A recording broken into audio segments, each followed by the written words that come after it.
Shri C P John, ലോക്സഭയിലും തദ്ദേശത്തിലും കനത്ത തിരിച്ചടി നേരിട്ടിട്ടുണ്ട് LDF-ന്. അത് നിയമസഭയിൽ മറികടക്കുമെന്ന ആത്മവിശ്വാസവും LDF-നുണ്ടാകും.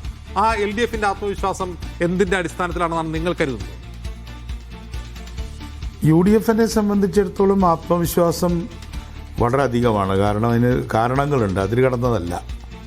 കൃത്യമായ കാരണങ്ങളുള്ളത് കൊണ്ടാണ് ഞങ്ങൾക്ക് ആത്മവിശ്വാസമുള്ളത്.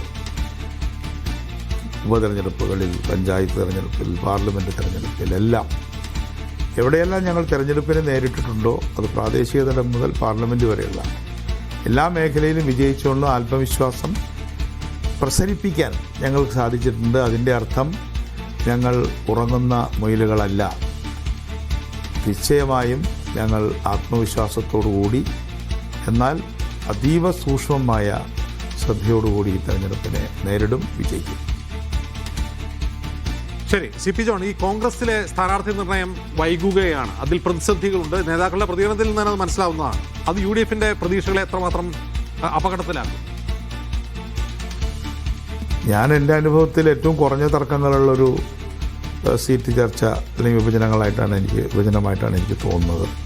അങ്ങനെ പറയത്തക്ക തർക്കങ്ങളൊന്നുമില്ലല്ലോ.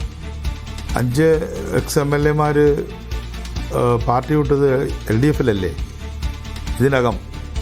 ഇനി ആ ക്യൂ നീണ്ടു പോകുന്നു എന്നൊക്കെ കേൾക്കുന്നുണ്ട്. അതുകൊണ്ട് തർക്കങ്ങളും വഴക്കുകളും ഒന്നുമില്ല. അതൊക്കെ ഒരു പാർട്ടിക്കകത്ത് എപ്പോഴും ഓരോ വ്യക്തിക്കും അദ്ദേഹത്തിന് ആ പാർട്ടിയിൽ സ്ഥാനങ്ങൾ അല്ലെങ്കിൽ പാർലമെൻ്ററി സ്ഥാനങ്ങൾ കിട്ടണമെന്ന് പറയാനുള്ള അർഹതയുണ്ടല്ലോ. ഇപ്പോൾ വലിയ ഡെമോക്രസിയുടെ പാരമ്പര്യമുള്ള അമേരിക്കയിലൊക്കെ മത്സരം തന്നെ നടത്തുകയാണല്ലോ ചെയ്യുന്നത്, പ്രൈമറീസ്. ഇപ്പോൾ നമ്മൾ കാണുന്ന ചില പ്രസിഡന്റ് തെരഞ്ഞെടുപ്പ് എന്ന് പറഞ്ഞത് തെറ്റിദ്ധരിക്കുന്നത് പാർട്ടിയിലെ തെരഞ്ഞെടുപ്പാണ്. ശരി, പാർട്ടിയിൽ ആരാണ് സ്ഥാനാർത്ഥി? Shri C P John പ്രതികരിച്ചതിന്